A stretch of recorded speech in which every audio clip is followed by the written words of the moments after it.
Hello, everyone, and welcome to The Forge. Once again, the ArtificerDM podcast, where we bring you guys numerous monsters, gods, items, and the such for your own D&D campaign that you can use. I'm Mike, and joined with me is... Who wants to take the reins? I'll go ahead. Artificer Falcon. I am the lead dev of Artificer. Artificer Joe, founder and head of product design. Yes, we're all storytellers and world crafters here. And as usual, we have some things that you guys can add to your own campaign or your own stories. So I think what we've been finding our groove in is definitely magic items.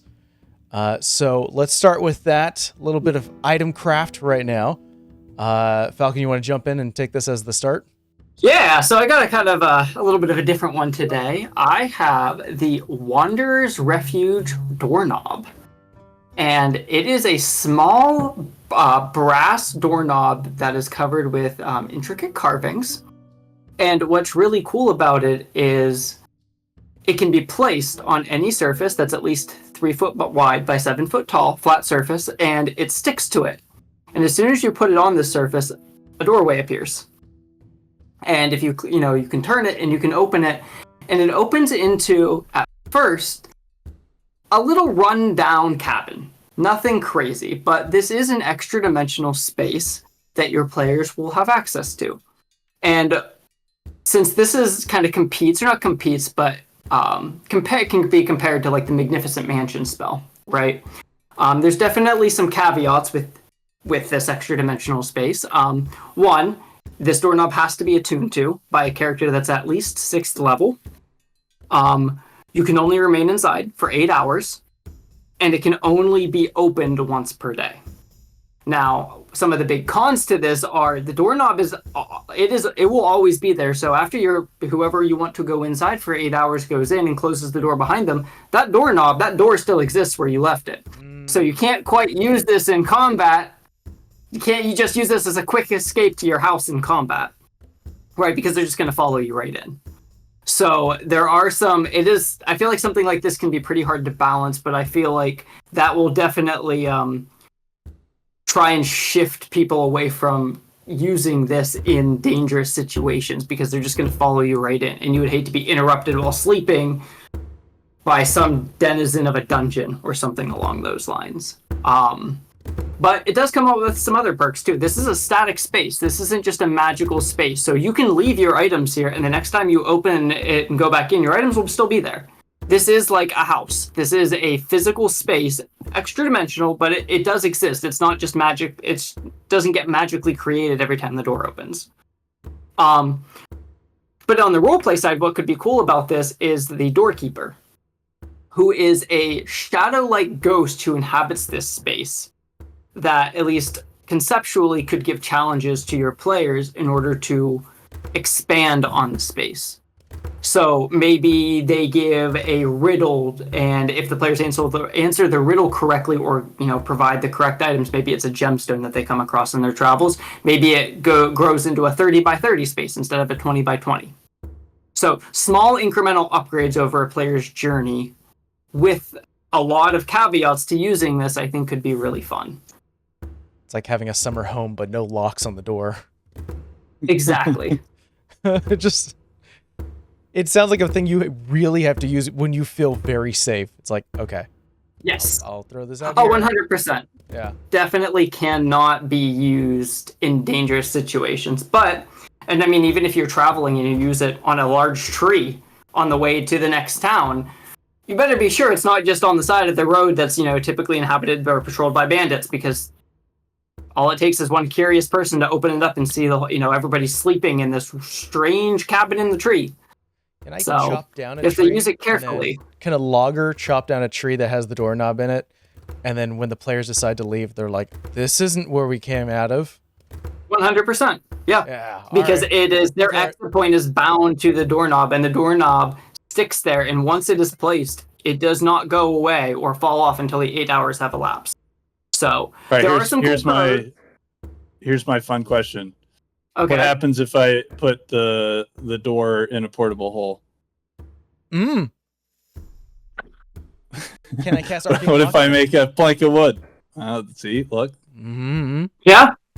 Well, those are fun things for a DM to figure out, I think. Yeah, exactly. It is a pretty open-ended concept, but I like the concept of a player The home doorman's gonna tell you or no. a place. Yeah, the doorman's Don't just do gonna be this. like, absolutely not. You It can't just do comes this. out of the doorknob. It's Not just- happening. Yeah. He has his own bag and he's like, goodbye. So, I yeah, love that. I think it's a fun one. Having something portable that also doesn't make you fully safe, so it doesn't negate a high level spell. Joe, do you have anything that you'd like to add to the magic item pile? Oh yeah. So I have bubble charge gum. You chew the gum, and once you blow a bubble and it pops, you can regain 1 charge on any magic item that you have. You can do this, it's a consumable, so you only get to use it once, but let's say you had 5 of them. You can chew up to 2, and once you get to the 3rd one, you can keep chewing the bubble gum and popping it, but eventually you're going to have to roll on a wild magic table at some point. Whatever that limit is up to the DM, but don't want it to get too far, because it says once you pop it, a surge of magical energy over your items and charges them back up. So nice little consumable to kind of get if you're that 1 charge off when you re-rolled in the morning, you can get that 1 more charge to cast a spell or whatever the magic item is. So nice little utility item. That's really cool, because I don't know if there's any items in the DMG or anything beyond it for extensions that actually replenish item charges. I don't think so. Not like that. Yeah. Not another item that does it. You've hit a like space that has not been touched yet. That's clever. That's very interesting. Yeah. Yeah. Cool. I played in a level 20 one shot last night that had a ring of wishes, and it would have been great to chew a gum and got another wish. Oh man, now I'm regretting. Now I think I might have made the most overpowered item ever. Overpowered bubblegum in existence. Hell yeah. Yeah. It can warp reality and time. Yep. Oh, it can do anything.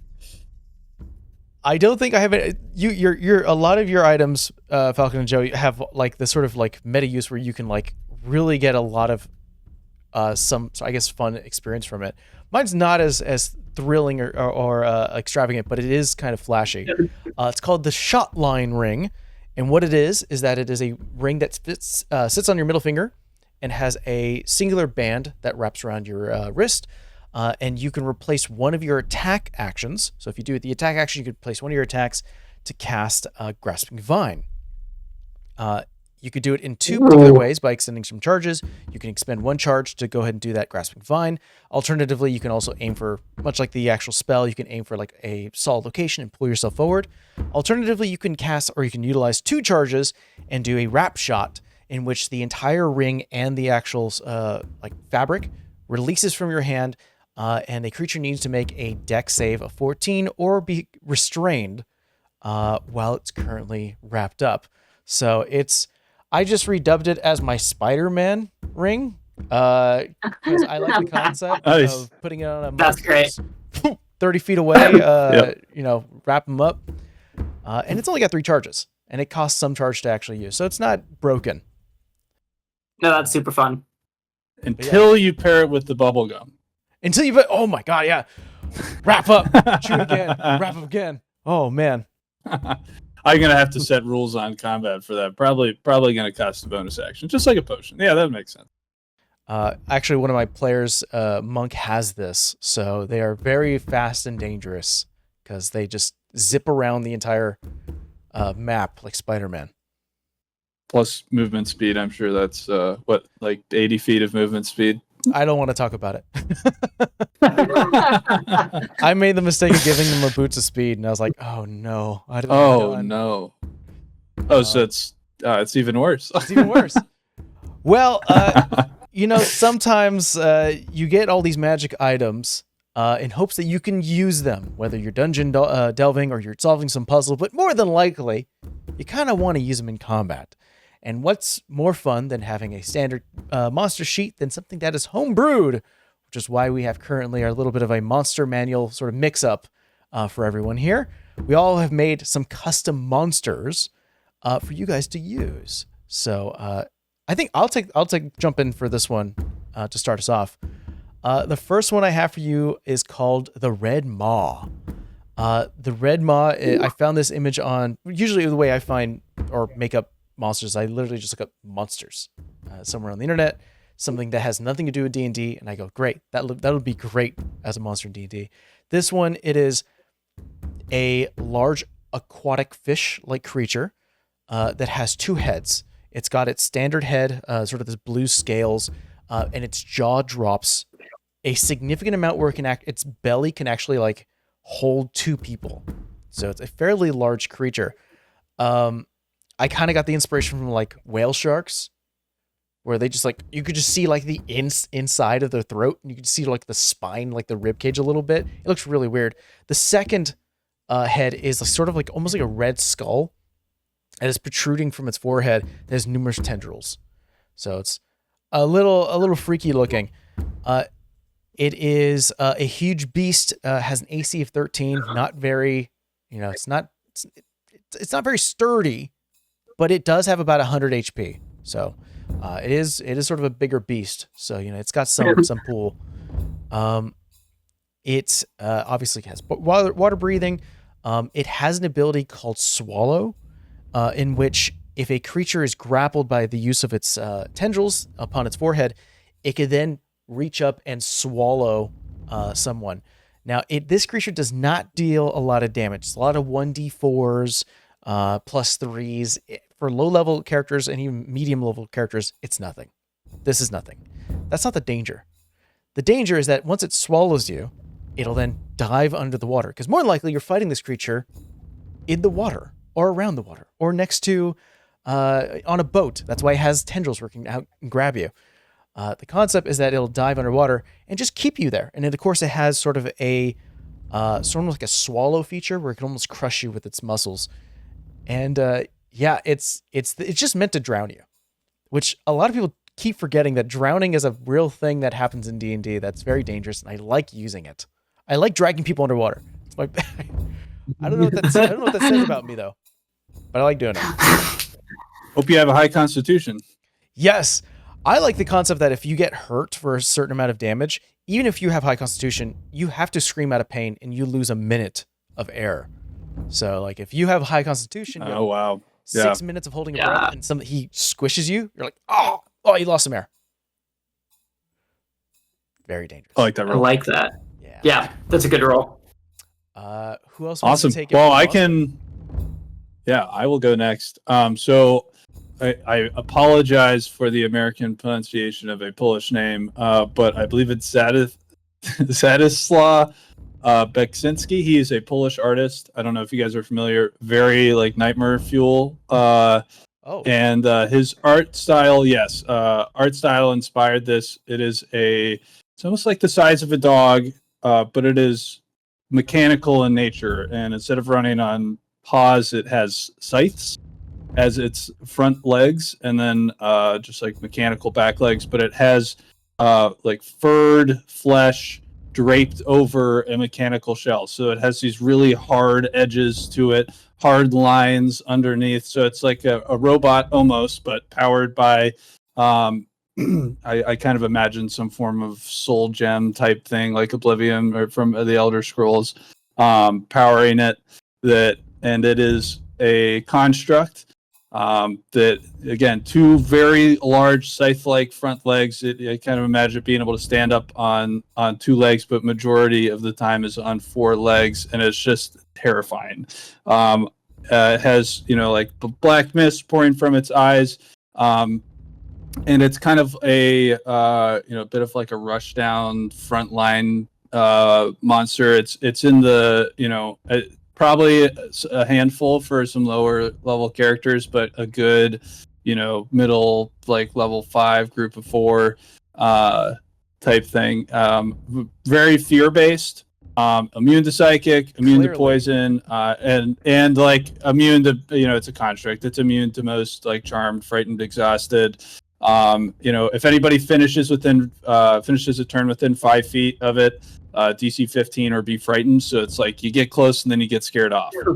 So as a pack, it really is if you are trying to accomplish something, it's a good way to try and get your players away from it, or away from that objective, and they got to find their way around these things. And when I've used them in the past, it's been, multiple at a time and just very difficult to hit an objective. It kind of form a wall if you get like 5 of them, and everybody's basically, eventually is going to fail a wisdom check and get scared away.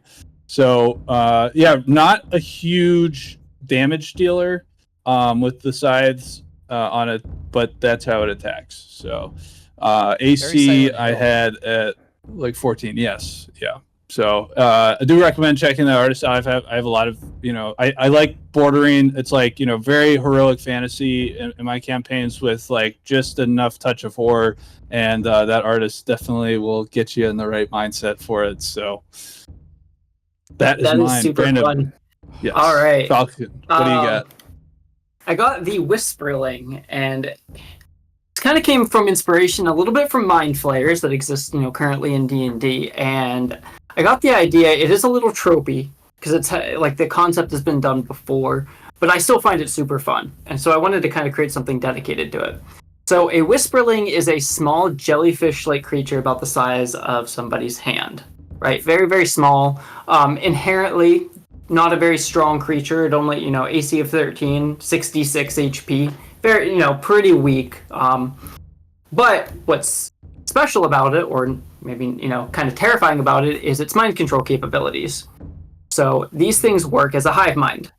And they are next to impossible to see due to their translucency. And they have the ability to mind tether, and essentially attach to a host. They nestle at the base of their skull, and they extend microscopic tendrils through the back of the neck and into the brain to control them and to join the character to the hive mind. The only way, or the only noticeable way to notice them, is these Whisperlings do have a bioluminescence to them. And whenever they infect a host, the host's eyes in dark light will become bioluminescent. So it is a kind of a tell, but it's still, unless you know what you're looking for, and if you've never encountered something like this before, say an entire town infected by a hive mind, you would never know. But inherently, on their own, they're incredibly weak, so they have to use hosts. But I always would find it fun that maybe every party loves certain NPCs. They fall in love with them. What if that NPC has never been the NPC they thought they were? It has just been part of the hive mind this entire time, which I find super fun. There isn't, the only real way to remove the presence is you can remove it physically, but there is still part of it nested, almost like a tick, right? You can't fully get rid of it. So you need some sort of more powerful restoration magic, like remove curse or greater restoration, to fully heal the individual, even after the original creature is dead, since all it takes is basically one tether to connect that individual creature to the hive mind. It reminds me of like an Oblex, but worse. Because in Oblex, the creature's already dead, and it has like a telltale smell of like sulfur, and there's like a small tether, so it's invisible as well. This one's like, no, we don't have to kill you. We're just gonna make, I don't know, like, I guess story-wise, are the people who are alive still experiencing it in a pseudo sort of like dream state? Yes. That's worse. So it is like a dream. Yes, it is like a dream state. The Whisperlings more influence their emotions and their feelings and how they feel about certain things. They still are the person, just very different. So it's like a twisted version of themselves. Yeah. Yes. So it's not like it's not like I'm in a coma and I wake up when it's over. It's like, I experience everything, but I am heavily influenced by something else. I feel mad today. I don't know why. Yeah. And I feel like I don't trust this person anymore, even though we're friends. Yeah. I just feel like butchering this person in my village, and I don't know why, but I'm gonna do it because like it is like it's like a possession type thing, which is really, I think it's fun because the creatures themselves are super weak, but I'm gonna ask super for this dangerous. Monster sheet. I'm gonna ask for all these monster sheets later. So just I definitely have the full monster sheet. Anyone from my party, if you're watching, no reason, just asking for my insight. I will say, Joe, commenting on yours real quick, the first thing I thought of as you were explaining that was something straight out of like Elden Ring or Dark Souls. Like you see this thing in the distance in a dungeon or something to it, and it's like walking along, and you're like, okay, that's creepy, and all of a sudden it goes up on two legs and starts sprinting towards you on its side, and it's just like, oh no, just absolutely terrifying. Love it. I love it. I thought I just watched Planet Earth 3. I'm a big nature doc guy, and it's funny that you brought up mind flayers because I found the pearl octopus.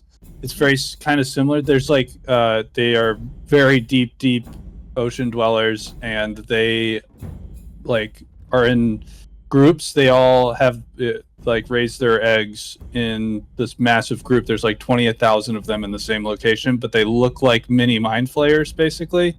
So that's what I was thinking that you were going to go down. Is they're like they oh wow, yeah, they sure do. So yeah, and it looks like the colony is like being hatched there, and I was like kind of imagining that when you talked about it. So yeah, that's very cool. Like face hugger for a hot second. I was like, they attached it. I was like, oh, face hugger? And you're like, no, but it's even worse. I'm like, oh, okay.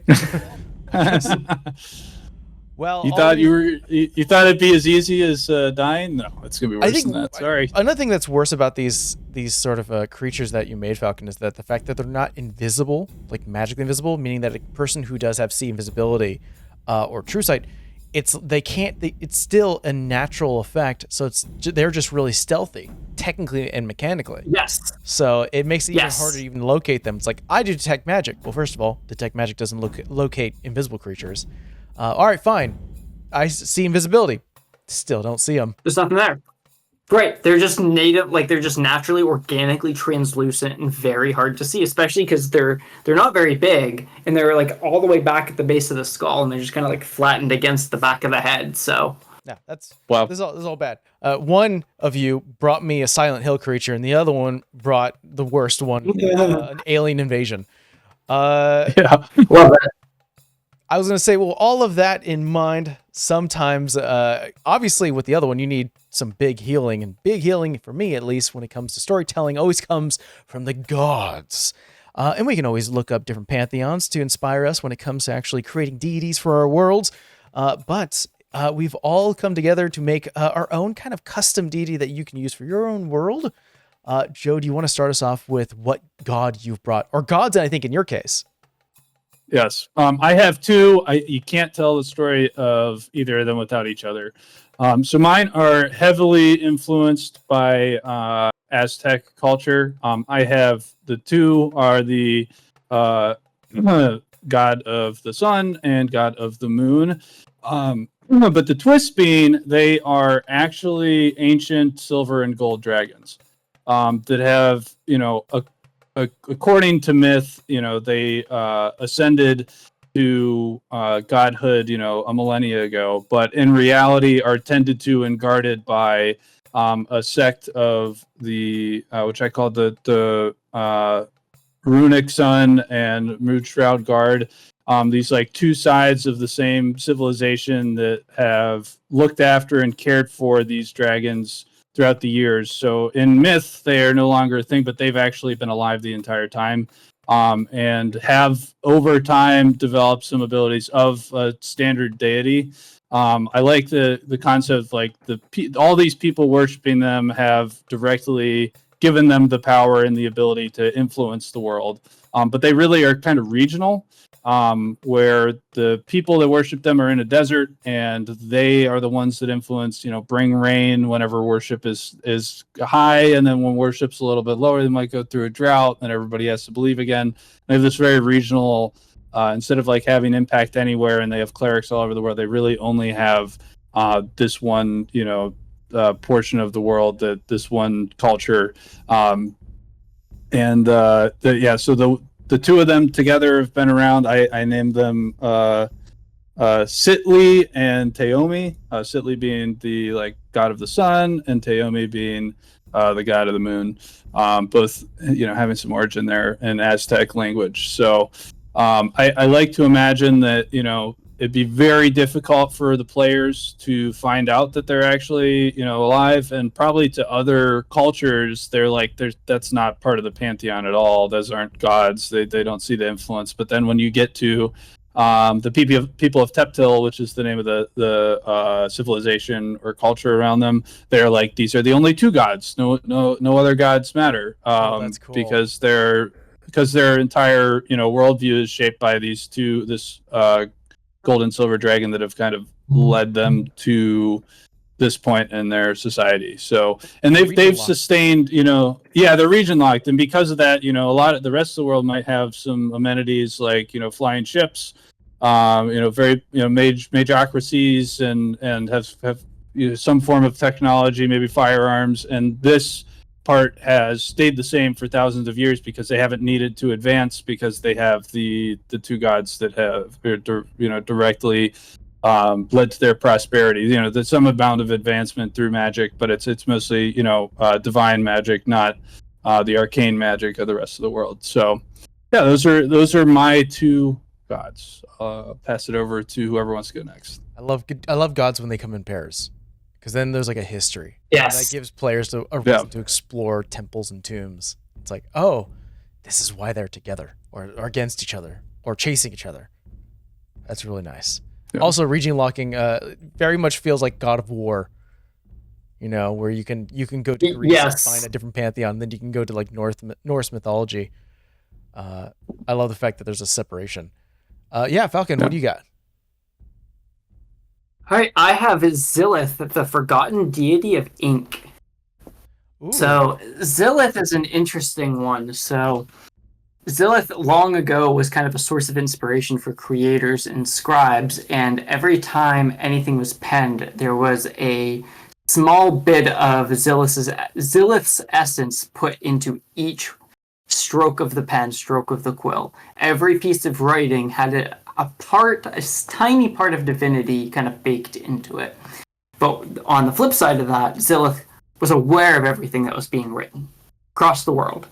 So you could almost think of Zilith also as kind of a deity of knowledge, just because they were aware of everything. However, as society evolved into things like printing presses and things that weren't necessarily handwritten any longer, worship and even remembrance of this deity kind of faded away by pretty much everyone except for its, clergy, or the individuals that worship it, in long forgotten libraries, or things that, research knowledge, called the Ink Shrouded. And these individuals are pretty much the only ones left that even know of this deity's existence, whose power has greatly diminished, to the point now that the divinity that was once a part of all ink only is there while the ink is wet. Once it's dry, it is no longer divine, unless they are using something called a vial of the first ink, which is said to be part of the deity itself. That ink is always shifting and is the main way that the Ink Shrouded communicate with Zilith. Because Zilith, since it is a part of Zilith can change the wording of what that says, and that is how they communicate. Obviously, this ink is actually a part of Zilith, who, in their appearance, is basically kind of a shadowy creature that is physically made of, like, flowing ink. So there's not much. There's the first. This first ink is heavily guarded by the Ink Shrouded, and there's very little of it left. But I think a forgotten deity is a cool concept, because if a player were to come across something like this, or even have it tied to their backstory, that they have a vial of this first ink or are a member of the Ink Shrouded, it can really push the narrative for that character's backstory. Yeah. Either that, or like the community comes together and like, we have learned other vials exist, go find them. Oh, absolutely, because those would be immensely valuable to the very few worshippers Zilith has left. And obviously, as we know, deities gain in power the more worshippers they have, so... Yeah, I think you've got a nice backstory brewing there, where they're getting hunted down for their first ink that they have They're vile. Yes. Yeah, I think that could be really, really fun. And you can spin it as the ink shrouded is more of a cult than like a sect of just researchers. You could spin it either way. And honestly, maybe there is no difference, but depending on how you look at them, they can be perceived as either one. It'd be great. Yeah, that boundary. Yeah, the boundary between cult and religion is definitely something that's up for debate. Yes, 100%. Yep. Like a rival church, or not a rival church, but an alternate church of a different god, and they're like, "Have you heard of these people?" And they're like, "Yeah, the cult." And it's like, "Oh, okay." Right. But then you go to like a research center or a library or a college, and they're like, "Oh yeah, the scholars." Yeah, these scholars. Right. Like, exactly. Hold on. There's some bias here. Zilith, they're not a part of the pantheon. I don't even know who that is. Whereas the scholars are like, well, of course Zilith is out there. Zilith, enhances all knowledge. Oh, it's an interesting concept. That's good. That's good world building right there. It's really good. Well, we have grand gods of creation and creativity, and we have other ones that represent the actual like day and night cycle. I have something a little smaller. I was thinking about making it a minor deity, but there is some things here that kind of can be expanded. The god I have for you today is called Coda, the communal spark, also known as the warming whisper. Coda, and kind of in the same vein as you, Joe, it is a large red-feathered Quetzalcoatl, so kind of jumping into like Aztec. I like Aztec. That's really cool. It is an androgynous deity that represents lit fireplaces and campfires. It is said that followers of Coda are granted a single red feather during harsh winters.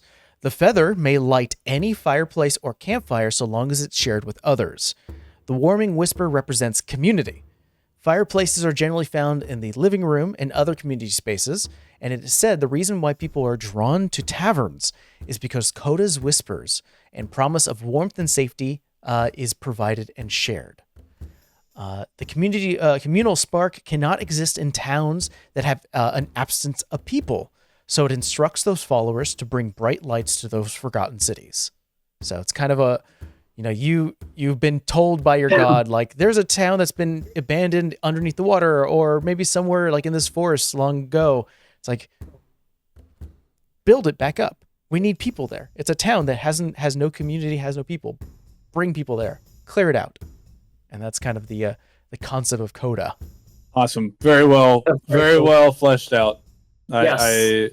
I think that there's a lot of fun opportunity there. And I love the concept, and I kind of thought that's where you're going to go first, Falcon, was the small, almost like smaller deities. I tend to think big. Mm-hmm. I don't really think about the minor ones too often, but I love the concept of just, it's there. It's a smaller portion of the world. Doesn't need to be this big thing like fall, winter, or season, or of a general concept like knowledge. But it could be something as simple as campfires and community. Yeah, I love that. I love small. I think smaller, I might more confined. Yeah, I think I might worship Coda, and I love campfire. I love sitting out by a fire. It's kind of that vibe of like if it's ever winter and you've gone to like a bar, like a local tavern, and they just have a fire in the side. Anytime that I've gone to a bar that actually has like a fireplace, I'm like, oh, this place rules. Oh my god, it's so nice and toasty in here. It was great. Absolutely. It's kind of that whisper, and that's sort of the concept that's why people go to taverns, is because they want to go and enjoy the warmth, especially during harsh winters. And I also wanted to give clerics of Coda a little bit of a small trinket. So essentially, it's a lighter. It's just a little feather. But it's a lighter that can light things, and it's nothing big. So it's not game breaking. But it's something cool and unique enough to stand out, which I love. It's nothing too crazy, but it's actually it's pretty cool, especially if you're playing a cleric who's like, I just want to be cool with everyone. I don't want to worship a god of death. I want to be the stereotypical hero. It's like, here you go. Here's a deity that actually goes, be cool with people, man. Just if you're doing that, you're doing great. That's all I need. And here's a big quest: go in the forest and clear out all the monsters in there so people can retake it. Yeah. But that will be it for today. Thank you so much for joining us here in the Forge. Hopefully all of these crafted items, monsters, and gods can be utilized in your own game. And if you haven't done so already, please don't forget to join us within our Discord. Link should be provided somewhere. There usually are in the description. And if, regardless of what platform you're watching, don't forget to follow and like and the whole deal. So until then, we'll check you guys next time. Bye.